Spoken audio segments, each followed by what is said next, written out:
नमस्कार दोस्तों, स्वागत है आपका आपके अपने YouTube channel real Hindi horror experiences by Pandit ji में। यहाँ हम आपके लिए बिल्कुल सच्ची डरावनी कहानियाँ लेकर आते हैं जो किसी न किसी के साथ उनके जीवन में घटित हो चुकी हों।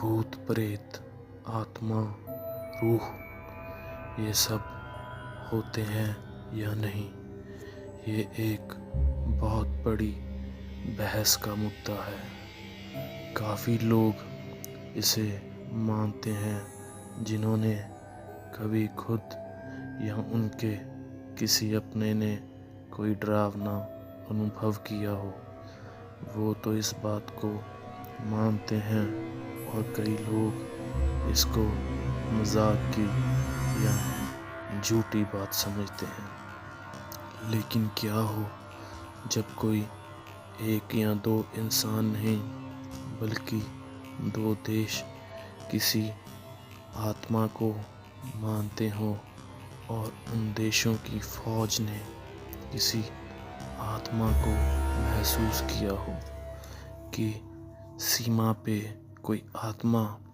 ड्यूटी कर रही है, और दोनों देश की फौजों ने इसका अनुभव किया है। ये देश कोई और नहीं, हमारा ही देश भारत और दूसरा देश चीन है, जिन्होंने भारत चीन सीमा पर अक्सर एक भारतीय फौजी की आत्मा को महसूस किया है। आज की कहानी भारत माता के एक ऐसे वीर योद्धा की है जिसने जिंदा रहते हुए तो अपने देश के प्रति अपना फर्ज समझते हुए देश की सीमा पर अपना कर्तव्य निभाया ही, परंतु शहीद होने के बाद भी उनकी आत्मा ने देश की सीमाओं की रक्षा की। हम बात कर रहे हैं बाबा हरभजन सिंह जी की। उनकी वीर गाथा को सुनने से पहले हम उनके निजी जीवन के बारे में जान लेते हैं। हरभजन सिंह का जन्म 30 अगस्त 1946 को माता अमर कौर की कोख से एक सिख परिवार में सरदाना पंजाब में हुआ, जो देश के बंटवारे के बाद अब पाकिस्तान में है। उन्होंने अपनी प्रारंभिक शिक्षा एक गांव के स्कूल में पूरी की, और फिर 1965 में वह पंजाब के कस्बे पट्टी में DAV हाई स्कूल से मैट्रिक करने लगे, और 30 जून 1965 को वो अमृतसर में एक सैनिक के रूप में भर्ती हुए और 23वीं पंजाब रेजिमेंट में शामिल हो गए।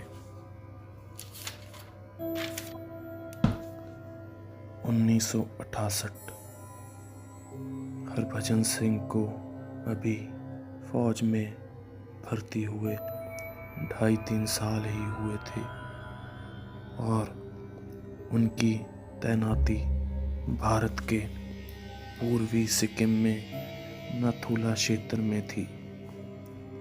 4 अक्टूबर 1968 का वो दिन, उस दिन हरभजन सिंह एक खच्चर स्तंभ को ले जा रहे थे कि अचानक बर्फ के नीचे एक नाले में गिरने के बाद वह शहीद हो गए। इस घटना की जानकारी किसी को नहीं थी, और जब हरभजन सिंह के साथी फौजियों को वो ना मिले, वो उन्हें ढूंढने लगे, लेकिन 3 दिन ढूंढने के बाद भी जब वो नहीं मिले तो उनको भारतीय फौज ने भगोड़ा घोषित कर दिया कि कहीं फौज की सख्त ड्यूटी ना कर पाने के चलते हरभजन सिंह अपने घर वापस भाग गए। लेकिन एक दिन वह अपने साथी फौजी के सपने में आए और उन्होंने बताया कि जब वो खच्चर स्तंभ लेके जा रहे थे तो उनके साथ एक हादसा हुआ और वो दुर्घटना का शिकार हो गए और उन्होंने अपने मृतक शरीर की जगह बताई। साथी फौजी ने सुबह उठकर सेना के उच्च अधिकारियों को सूचित किया और वो हरभजन सिंह की बताई हुई जगह पर उनका मृतक शरीर ढूंढने लगे और सही उसी जगह पर उनका शरीर मिल गया। सभी बहुत हैरान हो गए। फौज ने तुरंत प्रभाव से उन्हें शहीद की उपाधि दी और उन्हें भगौड़ा समझने पर माफ़ी मांगी और अफसोस व्यक्त किया। हरभजन सिंह का संस्कार भारतीय फौज उनके परिवार वालों ने साथ मिलकर धार्मिक रीति रिवाजों से किया। इसके बाद जो हुआ उसने सबको हैरान कर दिया। हरभजन सिंह का शरीर तो शहीद हो चुका था पर उनकी आत्मा को अभी देश की सेवा और करनी थी।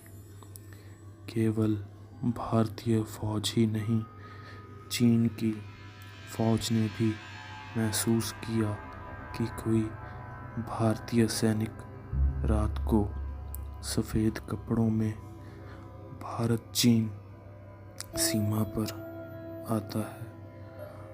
उन्होंने कई बार इसकी शिकायत भी की और अंत में चीनी सैनिक भी हरभजन सिंह की रूह के आगे अपना सिर झुकाने लगे।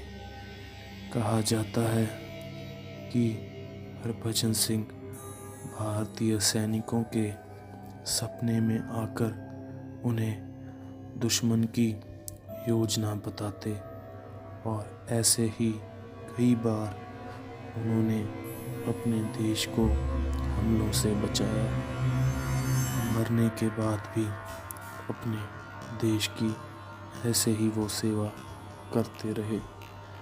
अगर ड्यूटी पर किसी साथी सैनिक को नींद आ जाती तो हरभजन सिंह की आत्मा उन्हें चौकन्ना रहने में मदद करती। सैनिकों ने महसूस किया कि आंख लगने पर उन्हें लगता जैसे कि थप्पड़ मारकर उन्हें कोई जगा रहा हो। ये सब कुछ देखकर भारतीय सेना और भारत सरकार ने शहीद होने के उपरांत भी उनकी सेवा जारी रखी और जैसे एक सामान्य फौजी की तनख्वाह पद में वृद्धि होती है वैसे ही हरभजन सिंह की भी तनख्वाह और पद में वृद्धि होती गई। हरभजन सिंह अमृतसर में भारतीय फौज में सिपाही भर्ती हुए थे और अपनी ड्यूटी सेवा पूरी निभाने के बाद वो कैप्टन रिटायर हुए। उन्हें बाबा के रूप में जाने जाना लगा। हर साल 11 सितंबर को एक जीप उनके निजी सामान के साथ उन्हें उनके पंजाब के कपूरथला के गांव के लिए ट्रेन में छुट्टी स्टडी के लिए भेजती। हर साल उनके गृह नगर की यात्रा के लिए एक सीट खाली छोड़ दी जाती और 3 सैनिक बाबा के साथ उनके घर जाते। वह छुट्टी ख़त्म होने के बाद दोबारा अपनी ड्यूटी ज्वाइन करते। उन्हें नथुला का नायक भी कहा जाने लगा। रिटायरमेंट के बाद उन्हें भारत सरकार द्वारा महावीर चक्र से सम्मानित किया गया और उन्हें पूर्वी सिक्किम के लोगों ने बाबा की उपाधि दी। पूर्वी सिक्किम में उन्हें समर्पित एक मंदिर भी है जहां उनका एक कमरा है। वहां उनके लिए रोज़ बेड व बिस्तर लगाया जाता है। उनकी वर्दी अच्छे से इस्त्री करके रखी जाती है और बूट पॉलिश करके। वहाँ के लोग आज भी मानते हैं कि बाबा हमारी रक्षा कर रहे हैं। आज भी हर दिन जब उनके मंदिर के द्वार खुलते हैं तो उनके बूटों में मिट्टी लगी होती है और कपड़ों में सिलवट्टे पड़े होते हैं। हरभजन सिंह की सत्य कहानी पे कई फिल्में भी बन चुकी हैं। हम लोगों को भी अपने रियल हीरो के बारे में सुनना व पढ़ना चाहिए। सिर्फ फिल्मी अदाकारों को ही हीरो नहीं मानना चाहिए। तो देखा आप लोगों ने कि कैसे एक फौजी की आत्मा शहीद होने के बाद भी अपना कर्तव्य निभाती रही, जिसे 2 देशों ने महसूस किया। और कुछ लोग कहते हैं कि भूत प्रेत आत्मा नहीं होते। तो अगर आपको कहानी पसंद आई तो वीडियो को लाइक करें, कमेंट में इस रियल हीरो के लिए भारत माता की जय लिखें और ऐसी ही सच्ची कहानी सुनने के लिए इस चैनल को सब्सक्राइब करें। जय श्री बालाजी महाराज। हर हर महादेव।